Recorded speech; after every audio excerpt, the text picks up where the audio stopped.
Hola, es una alegría para mí poder continuar con otro estudio en esta serie sobre el carácter de Dios. En el día de hoy quería que nos detuviéramos en los eventos finales de la historia de esta humanidad, justo antes del regreso de Jesús.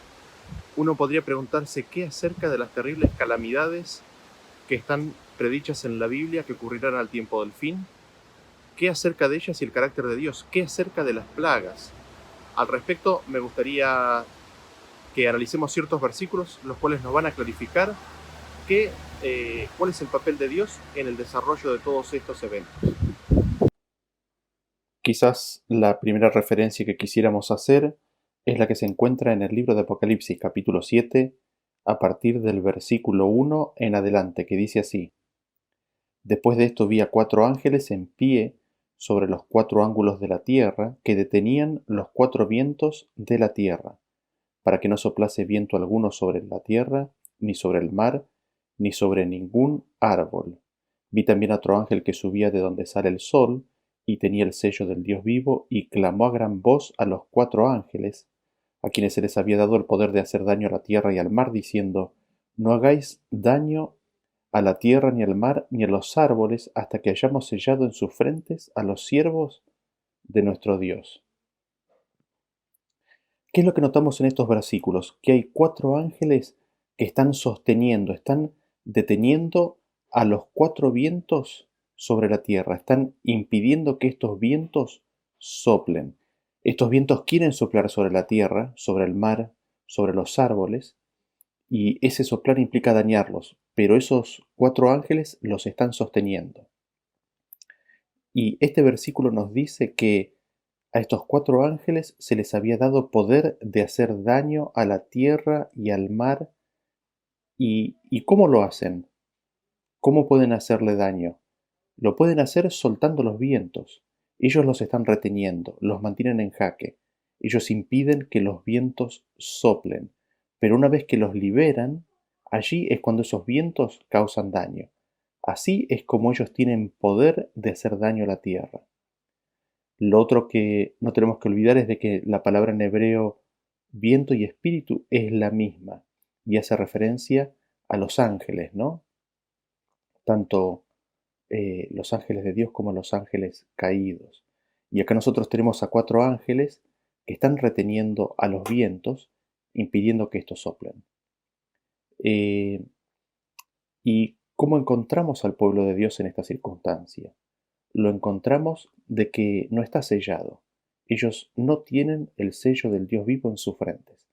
Recién los encontramos sellados más adelante, los encontramos eh, en Apocalipsis 9, los encontramos sellados en Apocalipsis 14.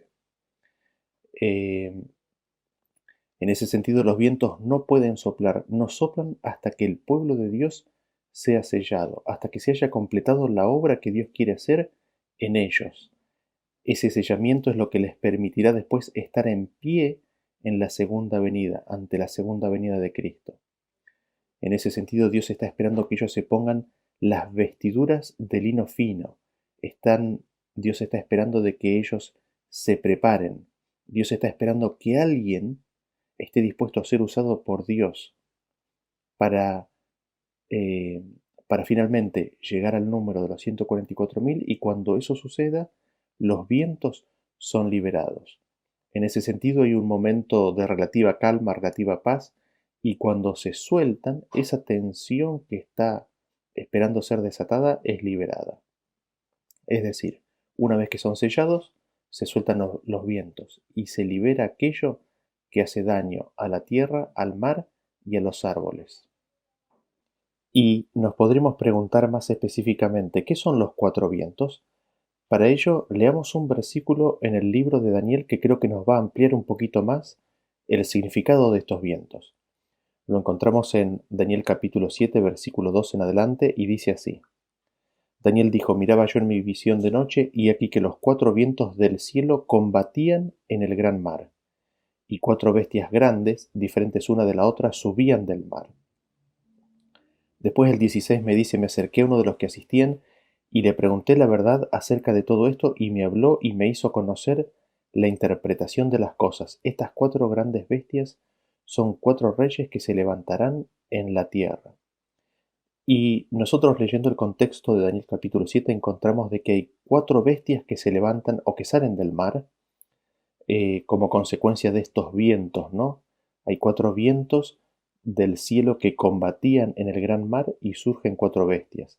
Estas 4 bestias, el león, el oso, el leopardo y una bestia terrible y espantosa, son 4 reinos sucesivos.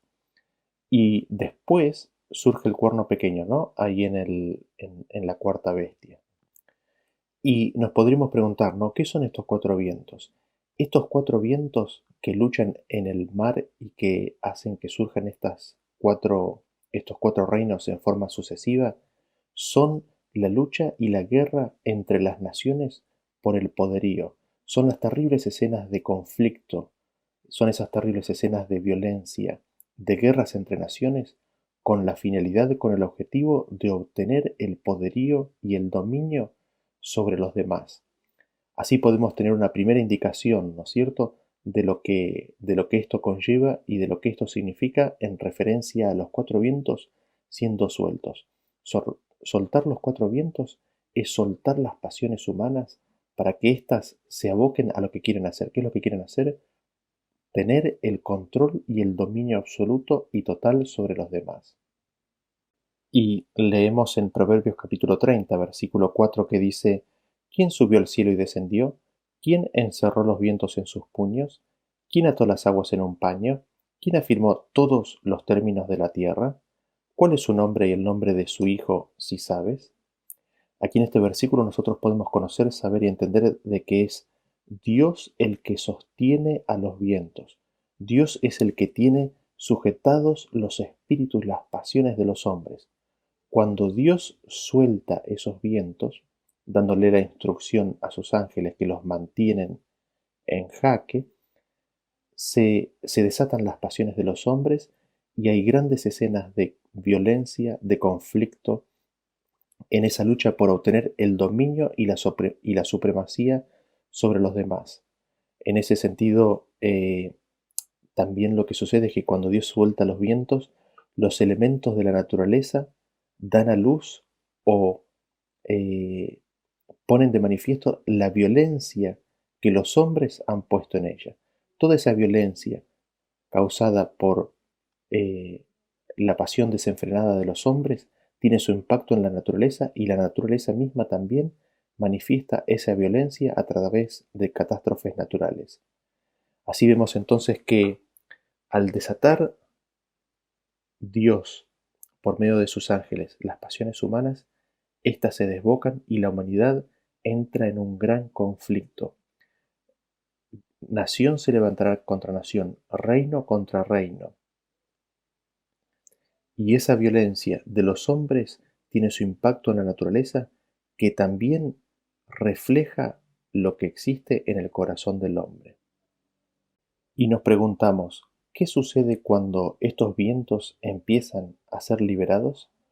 Encontramos una respuesta parcial a esto en Apocalipsis capítulo 9, a partir del versículo 1. Noten ustedes lo que dice. Dice: el quinto ángel tocó la trompeta y vi una estrella que cayó del cielo a la tierra, y se le dio la llave del pozo del abismo. Y abrió el pozo del abismo, y subió humo del pozo como humo de un gran horno, y se oscureció el sol y el aire por el humo del pozo. Y del humo salieron langostas sobre la tierra, y se les dio poder como tienen poder los escorpiones de la tierra. Y se les mandó que no dañasen a la hierba de la tierra, ni a cosa verde alguna, ni a ningún árbol, sino solamente a los hombres que no tuviesen el sello de Dios en sus frentes. Y les fue dado no que los matasen, sino que los atormentasen 5 meses, y su tormento era como tormento de escorpión cuando hiere al hombre. Y en aquellos días los hombres buscarán la muerte, pero no la hallarán, y ansiarán morir, pero la muerte huirá de ellos. El aspecto de las langostas era semejante a caballos preparados para la guerra. En las cabezas tenían como coronas de oro, sus caras eran como caras humanas. Continuamos en el 13, perdón, continuamos en el 11.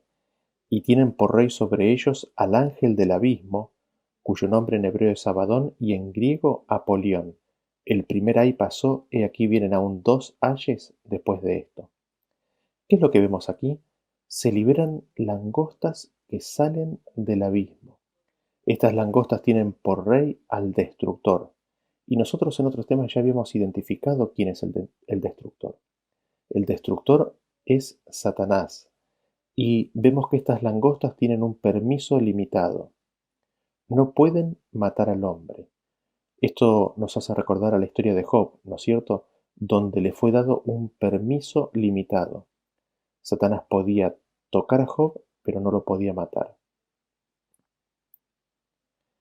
Lo otro que notamos es de que estas langostas no pueden dañar la hierba, ni cosa verde alguna, ni árbol. No les es dada influencia para tocarlas, no pueden hacer nada con ellas, pero sobre las otras cosas tienen poder para atormentarlas. Y lo que vemos aquí es que los hombres que no tienen el sello de Dios y la vegetación que no es verde, son entregados a estas langostas. Y estas langostas no tienen el poder para matarlas, no les he dado el permiso, pero sí para atormentarlos por 5 meses. Así vemos que esta liberación de los vientos ocurre cuando el pueblo de Dios ha sido sellado.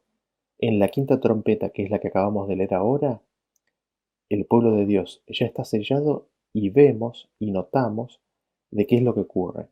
Vemos que los que no están sellados son entregados al dominio de estas langostas.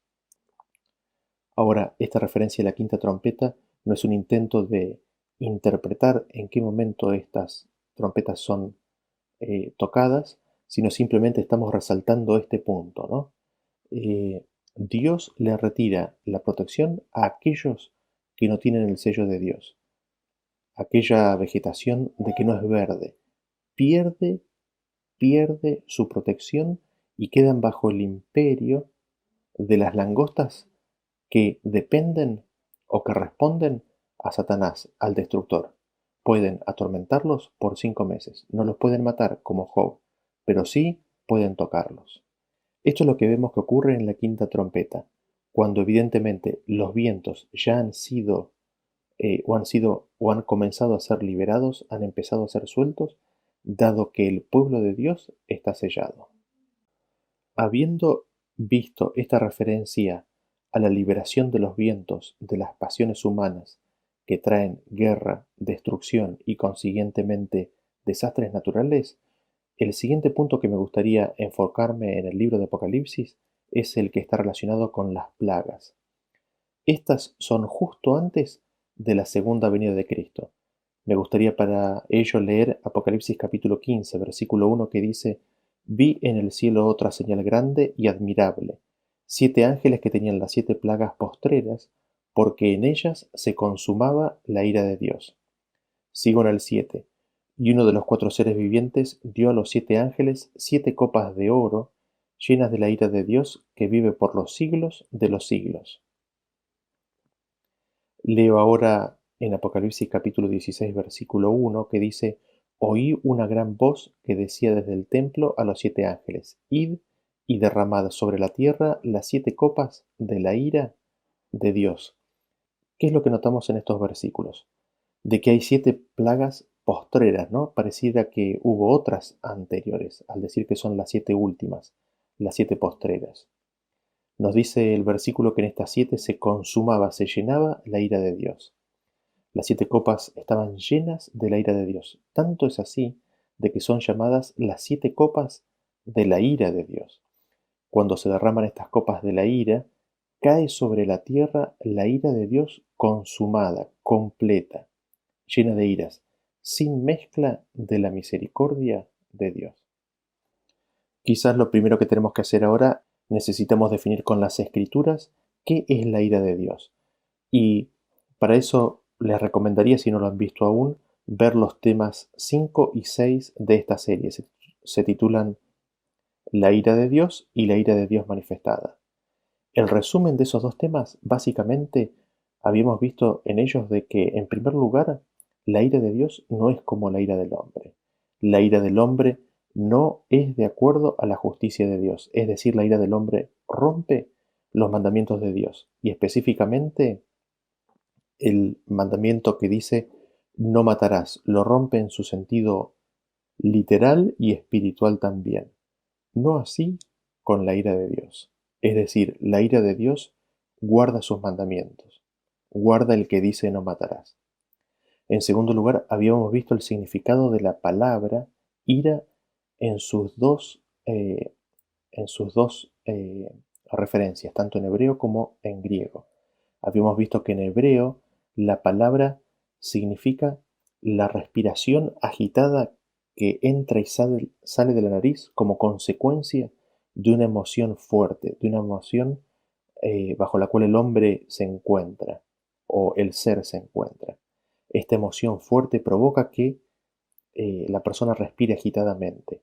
En ese sentido, la ira de Dios eh, tiene que ver con las emociones que le produce ver cómo el hombre se pierde. En griego, por otro lado, había una excitación del estado mental, implicaba una alteración de las emociones por algo que está aconteciendo en el contexto. Y nosotros habíamos visto el ejemplo de Jesús, en el cual cuando él le hizo una pregunta a un grupo de creyentes que estaban en una sinagoga si era lícito sanar en sábado, y estos nos respondieron, nosotros leemos de que Jesús se enojó y ahí enseguida nos define en qué consistió ese enojo. Cristo se apena, se duele, se entristece por la dureza de sus corazones. Sana al hombre y se retira de ellos. Cuando se retira de ellos, los líderes que estaban en esa sinagoga, dice que se complotan y se juntan para ver cómo podían matar a Jesús. Entonces nosotros vemos ahí en la vida de Jesús cómo Jesús manifestó la ira de Dios. Lo otro que hemos visto, esto en cuarto lugar, es de que la ira de Dios se manifiesta cuando Dios entrega a los hombres a sus propias pasiones. Esas pasiones son desenfrenadas, y acá es donde se nos conecta, ¿no es cierto?, con la liberación de los vientos. Cuando los vientos son sueltos, los hombres son entregados a sus pasiones desenfrenadas. Hasta allí Dios los venía refrenando, los venía protegiendo. La ira de Dios es darle al hombre su voluntad, es dejarle hacer lo que él quiera en forma irrestricta. La ira de Dios es cuando, a la vista de los hombres, Dios esconde su rostro y no los protege más, y son entregados a las pestes, a las bestias, a los desastres naturales. Son entregados a sus enemigos humanos y son entregados a los ángeles malos. Habíamos visto también que la ira de Dios es cuando Dios deja o abandona al ser humano de acuerdo a su deseo, viene como consecuencia de esa ira de Dios, viene muerte y destrucción. Esto para Dios es terrible. ¿Por qué? Porque nosotros somos hijos de su creación y Dios ama de tal manera al mundo que envió a su Hijo mismo para intentar rescatarnos. Sin embargo, cuando el hombre elige rechazarle, cuando el hombre lucha contra Cristo, cuando el hombre se opone, finalmente Dios con angustia y dolor entrega al hombre a sus deseos. Allí es donde nosotros vemos las emociones de Cristo, las emociones de Dios en lo que implica entregar al hombre al dueño que ellos eligen. En ese sentido, la ira de Dios ahí es la crucifixión invisible de Cristo. Cristo es crucificado en su espíritu, sufre las agonías de la crucifixión, que es el rechazo por lo que le sucede a los hijos de su creación. Cristo nos revela al Padre, con lo cual nosotros también conocemos ahí que el corazón del Padre se conmueve, sufre por la destrucción, por lo que viene a consecuencia del rechazo que se le hace. En ese sentido, la ira de Dios implica o trae consigo la indignación de Dios por lo que está sucediendo, el enojo de Dios por lo que está sucediendo, la ira de Dios contra el pecado y contra todo lo que está sucediendo en este rechazo que implica abandonar al hombre y que éste se autodestruya. Esto es lo que hemos visto en esos dos temas como significando la ira de Dios. Ahora, habiendo definido la ira de Dios, ¿qué ¿Qué significado tienen las copas? ¿Por qué la ira de Dios es puesta en copas? ¿Qué significa el uso de las copas? ¿Por qué la ira de Dios es puesta en copas? En ese sentido, nosotros vamos a poder obtener gran luz de la implicancia de esto si leemos los siguientes versículos que tienen que ver con la vida y la experiencia de Jesús. El primero que me gustaría leer es el que se encuentra en Mateo capítulo 26, a partir del versículo 36. Dice así: Entonces llegó Jesús con ellos a un lugar que se llama Getsemaní, y dijo a sus discípulos: Sentaos aquí entre tanto que voy allí y oro. Y tomando a Pedro y a los dos hijos de Zebedeo, comenzó a entristecerse y a angustiarse en gran manera. Entonces Jesús les dijo: Mi alma está muy triste hasta la muerte, quedaos aquí y velad conmigo. Yendo un poco más adelante se postró sobre su rostro, orando, diciendo: Padre mío, si es posible, pasa de mí esta copa, pero no sea como yo quiero, sino como tú. Leemos en el 42: Otra vez fue y oró por segunda vez, diciendo: Padre mío, si no puede pasar de mí esta copa sin que yo la beba, hágase tu voluntad. Nosotros leemos el mismo evento en Marcos capítulo 14 versículo 34, que dice: Y les dijo: Mi alma está muy triste hasta la muerte, quedaos aquí y velad. Yéndose un poco adelante, se postró en tierra y oró que si fuese posible pasase de él aquella hora. Leemos en el 41: Vino la tercera vez y les dijo: Dormid ya y descansad. Basta, la hora ha venido, he aquí el Hijo del Hombre es entregado en manos de los pecadores. Y encontramos el relato de la misma instancia en Juan capítulo 18, que dice, a partir del versículo 10: Entonces Simón Pedro, que tenía una espada, la desenvainó e hirió al siervo del sumo sacerdote y le cortó la oreja derecha. Y el siervo se llamaba Malco. Jesús entonces dijo a Pedro: Mete tu espada en la vaina, la copa que el Padre me ha dado, ¿no la he de beber? De acá podemos destacar varias cosas interesantes. En primer lugar, ¿quién es el que le da la copa para beber? Es el Padre el que le da la copa a beber. ¿Esa copa en qué consiste? Esa copa consiste en que el Hijo del Hombre, es decir, el Hijo de Dios, Cristo, es entregado a los pecadores, a sus enemigos, que querían su muerte. Esa copa era el vivir esa hora que se avecinaba, desde el Getsemaní, desde cuando es entregado hasta su crucifixión y muerte. En Lucas 22:33 nos dice: Habiendo estado con vosotros cada día en el templo, no extendisteis las manos contra mí. Mas esta es vuestra hora y la potestad de las tinieblas. La copa que Cristo iba a beber era el ser entregado a las potestades de las tinieblas. ¿Para qué? Para que se le haga lo que ellas quisieran. Esa es la terrible hora de prueba que el alma de Cristo rehuía enfrentar. Como todo ser humano, le costaba enfrentar esa prueba y le ora al Padre que decía: es posible no tomar esa copa. Pero sin embargo, en su oración, él dice que se haga tu voluntad. Y notamos en estos versículos entonces de que el tomar la copa, que era básicamente que, recordemos, esta copa se la da al Padre, pero ¿qué es lo que hace el Padre? El Padre permite que los enemigos de Cristo hagan lo que quieren con él. Es entregarlo a que sus enemigos hagan lo que quieran con él. Eso es tomar la copa que el Padre le da. Esa es la única copa que el Padre da. El Padre no da otra copa.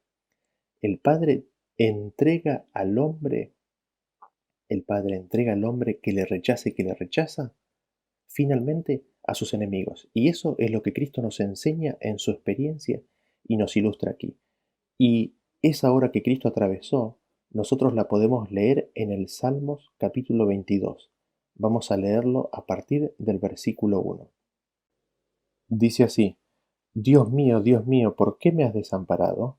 ¿Por qué estás tan lejos de mi salvación y de las palabras de mi clamor?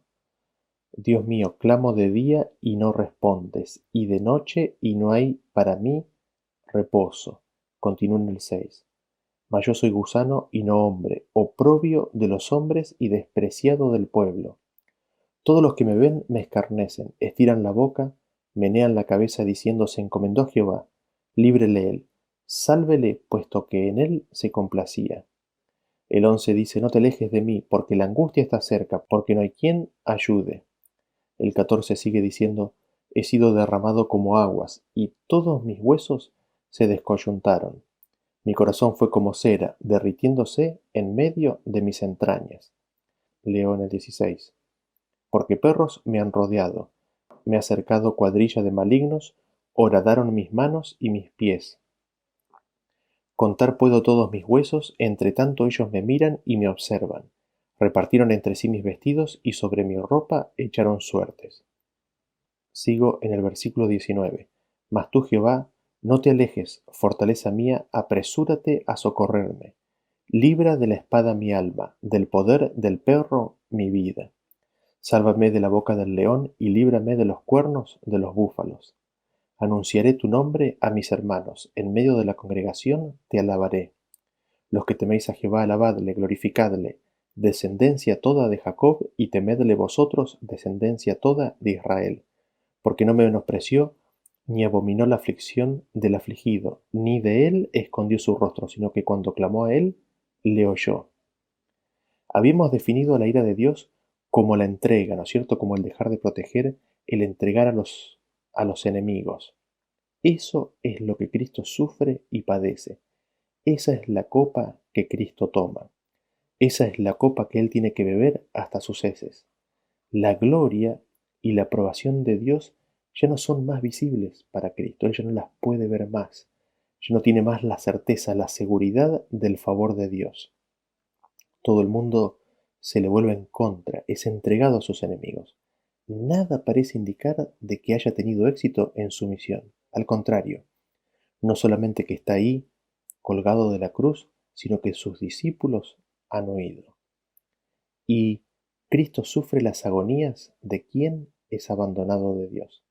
El peso de los pecados que tiene sobre sus hombros le impide ver más allá de sus sufrimientos, le impide ver más allá de la tumba.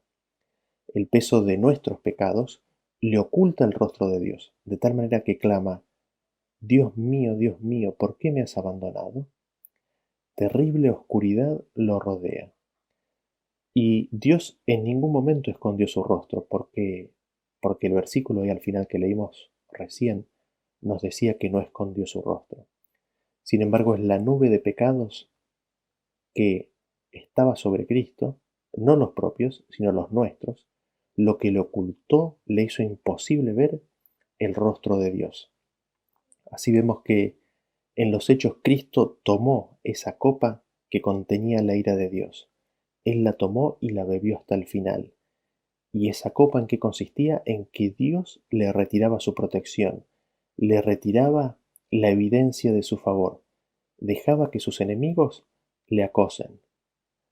Así nosotros vemos y notamos que Cristo, por nosotros, sintió lo que los pecadores sentirán cuando las copas de la ira sean derramadas sobre la tierra. Cuando las plagas, cuando las 7 últimas plagas sean derramadas sobre la tierra, lo que los habitantes de la tierra sentirán es lo que Cristo sintió en ese momento. Cristo tomó de esa copa para que nadie tuviera que vivir esa experiencia. Sin embargo, los que obstinadamente le rechazan finalmente son entregados a sus deseos, son entregados a sus enemigos y Dios se retira, no los protege más.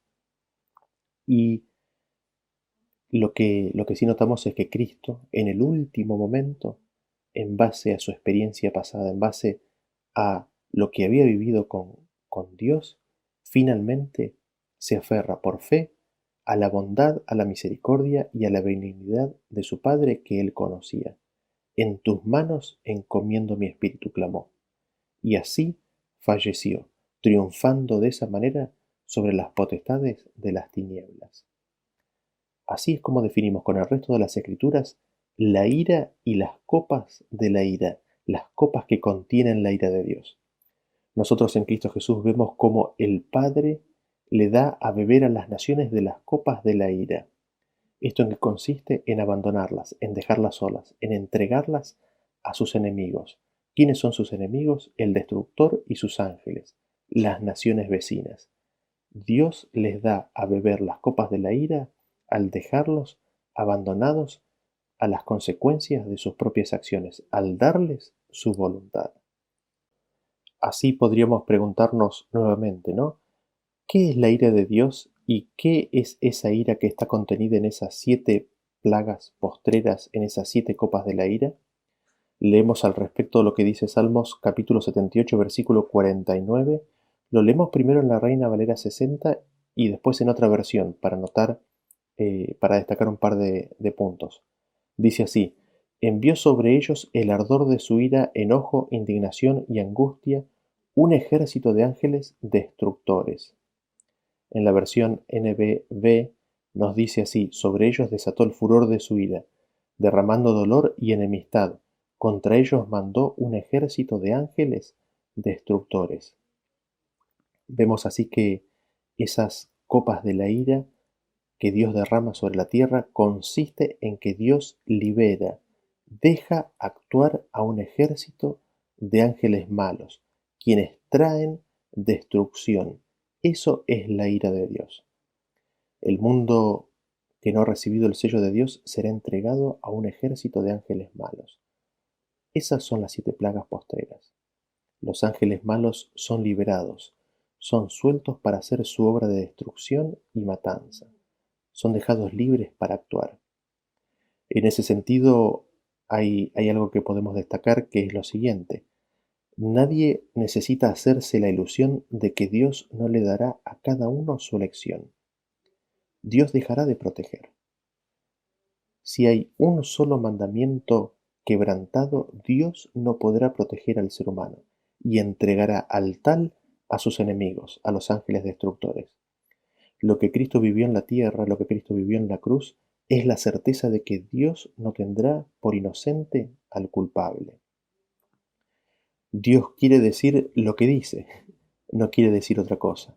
Y lo que quiere decir es de que al pecador, al hombre pecador que no tiene a Cristo morando en su corazón, no escapará de las copas de la ira, no escapará de ser librado y abandonado a sus enemigos. Cristo murió también para demostrar de que los que no son purificados por Cristo recibirán la consecuencia de sus decisiones, recibirán el deseo que ellos tienen, recibirán el castigo de sus pecados, así como Cristo recibió el castigo de nuestros pecados. En ese sentido, Cristo es la garantía y la certeza de que ese es el resultado. Y nos preguntamos, ¿cuál es la reacción de los pecadores al caer las plagas sobre ellos? Hay varias referencias respecto de esto, pero leemos una, la que se encuentra en Apocalipsis capítulo 16, versículo 9, dice así: y los hombres se quemaron con el gran calor y blasfemaron el nombre de Dios, que tiene poder sobre estas plagas, y no se arrepintieron para darle gloria. Los hombres impíos blasfeman contra el nombre de Dios, que tiene poder sobre estas plagas, y no se arrepienten para darle gloria. Y nos preguntamos, ¿no? ¿Qué es el nombre de Dios? Al respecto los invito a que consideren el tema 18 y lo vean si aún no lo han visto. Ahí habíamos visto que el nombre de Dios es el carácter de Dios. Cuando Dios proclamó su nombre, Él describió, dio a conocer su carácter. Y habíamos visto que Dios es piadoso, bondadoso, misericordioso, verdadero, pero que de ninguna manera tendrá por inocente al culpable. Dios está lleno de misericordia y de compasión y de ternura. Dios es justo al perdonar y también Dios es justo al dar a cada hombre su voluntad. En ese sentido, la ira de Dios es el no tener por inocente al culpable, al dejarlo librado a la consecuencia de sus acciones. Y nos preguntamos, ¿cómo blasfeman el nombre de Dios? Lo blasfeman al acusar a Dios por las plagas. Lo blasfeman al afirmar que vienen directo de Él, dado que Él tiene poder sobre esas plagas. Sin embargo, nosotros hemos visto de que no vienen directo de Él, sino que Él los entrega a sus deseos y los entrega al dueño que han elegido. Él deja de protegerlos y finalmente, con mucho dolor e indignación, los entrega a sus enemigos, los entrega y libera en ese proceso a los ángeles caídos para que hagan su obra de destrucción. Y la blasfemia contra el nombre de Dios de los hombres impíos consiste específicamente en atribuirle a Dios esa obra que Dios permita que sucede y que hacen los ángeles malvados. Esto que venimos o que acabamos de explicar lo vemos claramente manifestado en la última plaga. La leemos en Apocalipsis capítulo 19, versículo 11. Dice así: Entonces vi el cielo abierto y aquí un caballo blanco, y el que lo montaba se llamaba Fiel y Verdadero, y con justicia juzga y pelea. Sus ojos eran como llama de fuego, y había en su cabeza muchas diademas, y tenía un nombre escrito que ninguno conocía sino él mismo. Estaba vestido de una ropa teñida en sangre, y su nombre es el Verbo de Dios. Y los ejércitos celestiales, vestidos de lino finísimo, blanco y limpio, le seguían en caballos blancos. De su boca sale una espada aguda para herir con ella a las naciones, y él las regirá con vara de hierro. Y él pisa el lagar del vino del furor y de la ira del Dios Todopoderoso. Y en su vestidura y en su muslo tiene escrito este nombre: Rey de Reyes y Señor de Señores. De la boca de Cristo sale una espada aguda. Con esa espada hiere a las naciones.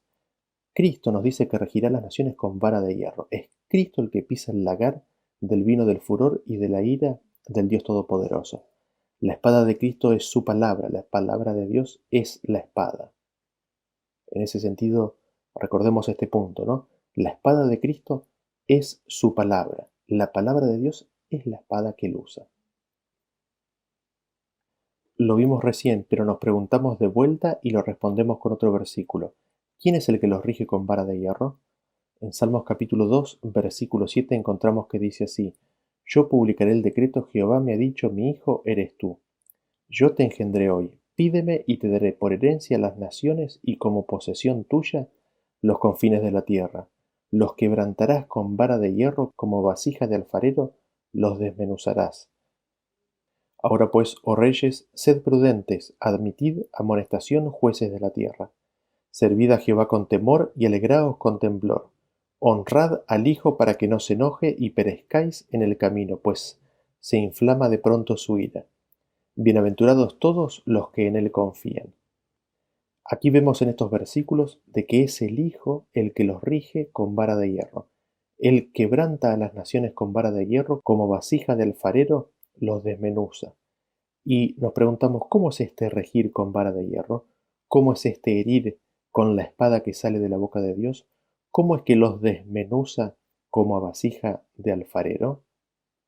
Encontramos la respuesta en Isaías capítulo 30, versículo 13, que dice así: Por tanto os será este pecado como grieta que amenaza ruina, extendiéndose en una pared elevada, cuya caída viene súbita y repentinamente, y se quebrará como se quiebra un vaso de alfarero, que sin misericordia lo hacen pedazos, tanto que entre los pedazos no se halla tiesto para traer fuego del hogar, o para sacar agua del pozo.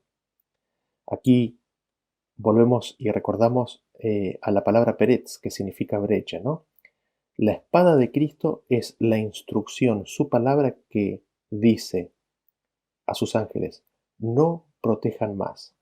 Les dice: no protejan más, liberen a los ángeles malvados para que hagan su obra de destrucción.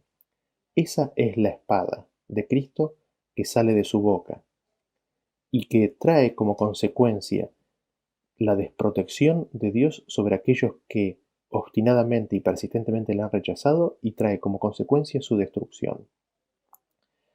Cristo les dice: entréguenlos, déjenlos, no los molesten más, déjenlos a sus deseos.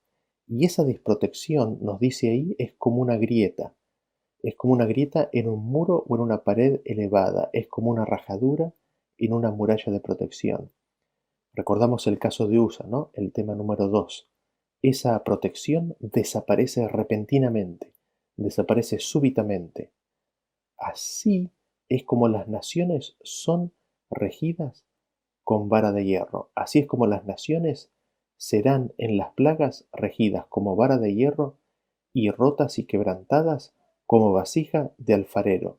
La espada de Cristo que sale de su boca, que es su palabra, le dará la indicación a sus ángeles que cesen de proteger a aquellos que tan obstinadamente le rechazan y piden por su expulsión de sus vidas. Al respecto leemos en Jeremías capítulo 4, versículo 6 en adelante que dice: Alzad bandera en Sión, huid, no os detengáis, porque yo hago venir mal del norte y quebrantamiento grande. El león sube de la espesura y el destruidor de naciones está en marcha, y ha salido de su lugar para poner tu tierra en desolación. Tus ciudades quedarán asoladas y sin morador. Por esto vestidos de cilicio, endechad y aullad, porque la ira de Jehová no se ha apartado de vosotros. ¿Qué es lo que vemos en estos versículos? ¿Qué sucede cuando la ira de Dios no se ha apartado? ¿O qué sucede cuando la ira de Dios se manifiesta? El león sube de la espesura, el destruidor de naciones ha salido.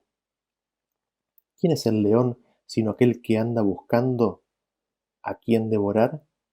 ¿Quién es el destruidor de las naciones? ¿Quién es ese león que anda buscando a quien devorar? En Isaías capítulo 14, versículo 3, leemos hablando de Satanás que dice: Quebrantó Jehová el báculo de los impíos, el cetro de los señores, el que hería a los pueblos con furor y con llaga permanente, el que se enseñoreaba de las naciones con ira y las perseguía con crueldad. En el 12 sigue diciendo: ¿Cómo caíste del cielo, oh lucero, hijo de la mañana? Cortado fuiste por tierra tú que debilitabas a las naciones. Satanás es el león, es el destructor de las naciones. Y vemos que Dios, por medio de Jesús, Jesús dando la instrucción a sus ángeles, libera la mano de Lucifer, de Satanás, para que pueda actuar y hacer su voluntad, dejando así a las naciones en manos del líder que han elegido. Así vemos que viene la destrucción de estas naciones. Así es como Satanás destruye las naciones, así es como las persigue con crueldad, así es como se enseñorea de las naciones Satanás con ira. Esta es la forma en la cual nos dice que Jesús eh, rige sobre las naciones. Así es como Jesús las parte en pedazos como vasija de alfarero. ¿Por qué? Porque constantemente lo han rechazado, le han rechazado. Finalmente Él los entrega a su voluntad y esa voluntad implica, en definitiva, entregarlos a Lucifer, al Señor que ellos han elegido. Y Lucifer los destruye. Veamos a continuación el detalle de la séptima plaga. En Apocalipsis capítulo 16, a partir del versículo 17 dice: El séptimo ángel derramó su copa por el aire, y salió una gran voz del templo del cielo del trono, diciendo: Hecho está. Entonces hubo relámpagos y voces y truenos, y un gran temblor de tierra, un terremoto tan grande cual no lo hubo jamás desde que los hombres han estado sobre la tierra. Y la gran ciudad fue dividida en 3 partes, y las ciudades de las naciones cayeron, y la gran Babilonia vino en memoria delante de Dios, para darle el cáliz del vino del ardor de su ira. Y toda isla huyó, y los montes no fueron hallados. Y cayó del cielo sobre los hombres un enorme granizo como del peso de un talento, y los hombres blasfemaron contra Dios por la plaga del granizo, porque su plaga fue sobremanera grande. En la séptima plaga vino a la memoria de Dios la gran Babilonia. El hecho de que haya venido a la memoria de Dios significa que Él se dispone a hacer lo que ha dicho que hará. ¿Esto consiste en qué? En darle a Babilonia el cáliz del vino del ardor de su ira. Babilonia ha de beber el vino de la ira de Dios. ¿Y qué sucede? Cae granizo y los hombres blasfeman contra Dios. Del mismo evento leemos en Apocalipsis 18 que dice en el versículo 4 en adelante: Y oí otra voz del cielo que decía: Salid de ella, pueblo mío, para que no seáis partícipes de sus pecados, ni recibáis parte de sus plagas, porque sus pecados han llegado hasta el cielo, y Dios se ha acordado de sus maldades. Dadle a ella como ella os ha dado, y pagadle doble según sus obras. En el cáliz en que ella preparó bebida, preparadle a ella el doble. El versículo 8 sigue diciendo, por lo cual en un solo día vendrán sus plagas, muerte, llanto y hambre, y será quemada con fuego, porque poderoso es Dios el Señor que la juzga. Acá, ¿qué es lo que vemos en estos versículos? Que la séptima plaga es el castigo o la ira de Dios sobre Babilonia. ¿Y qué es lo que recibe Babilonia? Babilonia recibe lo que ella ha dado. Babilonia preparó una bebida para engañar al mundo. Esa bebida que ella preparó es lo que ella tiene que ahora tomar. El versículo nos dice que será quemada con fuego. ¿Y cómo ocurre esto? En Apocalipsis capítulo 17-16 nos dice, y los 10 cuernos que viste en la bestia, estos aborrecerán a la ramera y la dejarán desolada y desnuda y devorarán sus carnes y la quemarán con fuego. Son ahora los enemigos de Babilonia los que la aborrecen, la dejan desolada, la dejan desnuda, le devoran la carne, le devoran sus carnes y la queman con fuego. Así vemos que se dice que Dios hace lo que permite, Dios hace lo que deja que sucede. ¿Quién la quema con fuego? Si nosotros leemos el versículo del capítulo 18 solamente, parecería que es Dios quien la quema. Sin embargo, Él lo hace al retirarle la protección y al dejar que los 10 cuernos la quemen. Los 10 cuernos no son justos, no son santos. Sin embargo, Dios permite que el pecado castigue el pecado. Es Dios el que juzga. Sin embargo, ¿en qué consiste ese juicio de Dios sobre Babilonia? En darle la misma bebida que ella ha preparado, en darle lo que ella le ha dado a los demás en doble porción. Al respecto, no podemos dejar de recordar lo que dice Salmos capítulo 9, versículo 16, que dice, Jehová se ha hecho conocer en el juicio que ejecutó, en la obra de sus manos fue enlazado el malo. Dios le da, retirando su protección, lo que el malo ha dado. Dios le da a Babilonia lo que Babilonia ha hecho y ha dado a los demás. Esa es la justicia de Dios. En Mateo capítulo 7, versículo 2 dice, porque con el juicio con que juzgáis seréis juzgado, y con la medida con que medís os serás medido. Así como Babilonia, así como los hombres impíos juzgaron y trataron a Dios y a Cristo, así serán ellos, en contrapartida, tratados por sus enemigos. Dios, al retirarles la protección, les da lo propio, lo que ellos han elegido. En ese sentido, Proverbios capítulo 28, versículo 10 nos dice, el que hace errar a los rectos por el mal camino, él caerá en su misma fosa, mas los perfectos heredarán el bien. Babilonia, todos los que apoyaron y son de Babilonia, el mundo impío en su totalidad al final del tiempo, caerán en la misma fosa que ellos cavaron. Y eso naturalmente me hace recordar a la historia de Daniel y el foso de los leones. Son sus propias acciones las que caen sobre ellos al Dios retirarles la protección. Nosotros encontramos en ese sentido profecías en el Antiguo Testamento respecto de Babilonia y de lo que ocurriría con Babilonia. En ese sentido, muchas de estas aplicaciones o muchas de estas profecías de Babilonia tienen una aplicación dual. Tienen una primera aplicación para la época de su caída ante los medos y los persas, y tiene una segunda aplicación espiritual para la caída de la Babilonia espiritual al final de los tiempos. Al respecto leemos en Isaías capítulo 13 a partir del versículo 13 que dice, Yo mandé a mis consagrados, asimismo llamé a mis valientes para mi ira, a los que se alegran con mi gloria, estruendo de multitud en los montes, como de mucho pueblo, estruendo de ruido de reinos, de naciones reunidas. Jehová de los ejércitos pasa revista a las tropas para la batalla. Vienen de lejana tierra, de lo postrero de los cielos, Jehová y los instrumentos de su ira para destruir toda la tierra. Seguimos leyendo en el 9. He aquí el día de Jehová viene terrible y de indignación y ardor de ira, para convertir la tierra en soledad y raer de ella a sus pecadores. Seguimos en el 13. Porque haré estremecer los cielos y la tierra se moverá de su lugar, en la indignación de Jehová de los ejércitos y en el día del ardor de su ira. Esto tiene una primera referencia a la toma de Babilonia por parte de los medos, sin embargo su aplicación más completa y final es la del tiempo del fin.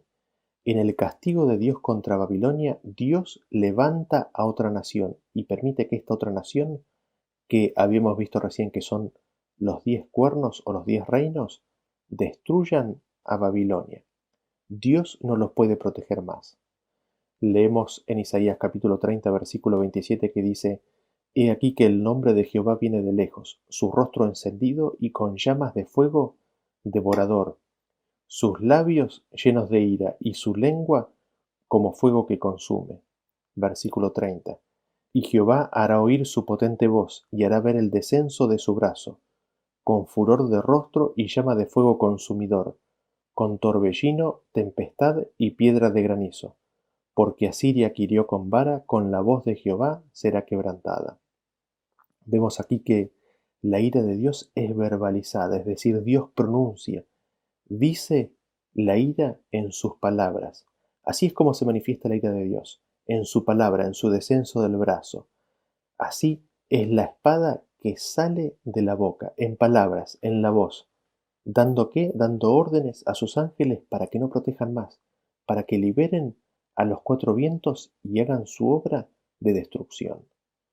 Y leemos un versículo más respecto de esta última plaga, la 7ª plaga, el castigo sobre Babilonia, que se encuentra en Jeremías capítulo 51 a partir del versículo 44. Dice: Y juzgaré a Abel en Babilonia, y sacaré de su boca lo que se ha tragado, y no vendrán más naciones a él, y el muro de Babilonia caerá. Salid en medio de ella, pueblo mío, y salvad cada uno su vida del ardor de la ira de Jehová. Y no desmaye vuestro corazón, ni temáis a causa del rumor que se oirá por la tierra. En un año vendrá el rumor, y después en otro año rumor, y habrá violencia en la tierra, dominador contra dominador. Por tanto, de aquí vienen días en que yo destruiré a los ídolos de Babilonia, y toda su tierra será avergonzada, y todos sus muertos caerán en medio de ella. Los cielos y la tierra y todo lo que esté en ellos cantarán de gozo sobre Babilonia, porque del norte vendrá contra ella destruidores, dice Jehová. Por los muertos de Israel caerá Babilonia, como por Babilonia cayeron los muertos de toda la tierra. Tenemos un primer cumplimiento, como hemos dicho, Babilonia del tiempo de los medos y persas, pero tiene un cumplimiento más completo y final en el tiempo del fin con la Babilonia espiritual. El llamado de Dios a su pueblo es a que salga de Babilonia, porque el ardor de la ira de Dios está a punto de derramarse sobre Babilonia, porque sus pecados han llegado hasta el cielo. ¿Y cómo se manifiesta esto? Se manifiesta en que el muro, la muralla de protección que está sobre Babilonia, cae, también cae sobre ellos. Dios no los protege más, y viene contra ellos un dominador. Viene contra ellos destruidores, destructores. Viene la espada y conquistan a Babilonia. En su primera aplicación, Ciro vino a ser así un mensajero de Dios. Para la segunda aplicación, nosotros tenemos y encontramos que son los 10 reinos los que destruyen, desnudan, comen sus carnes y prenden fuego a la Babilonia espiritual. Habíamos mencionado que estos 10 reinos no son justos ni santos, pero Dios, a la retirada de su protección, a la declaración de la verdad de su palabra, a la manifestación de la verdad, retira la protección sobre Babilonia y se le vuelven en contra los 10 reinos. Así Dios permite que el castigo caiga sobre Babilonia. Así Dios castiga el pecado con el pecado. Así, en la presentación de estos versículos hemos podido ver que la obra de Dios al tiempo del fin, que la caída de las plagas en esta tierra, consisten simplemente en Dios abandonar y dejar a los impíos a la obra y al fruto de sus manos, abandonar y dejar a los impíos en la mano de sus enemigos, después de tantos y tantos rechazos al llamado de Cristo al corazón de cada uno de ellos. Espero que este tema haya sido de bendición para cada uno de ustedes y nos vemos en el próximo video. Hasta luego.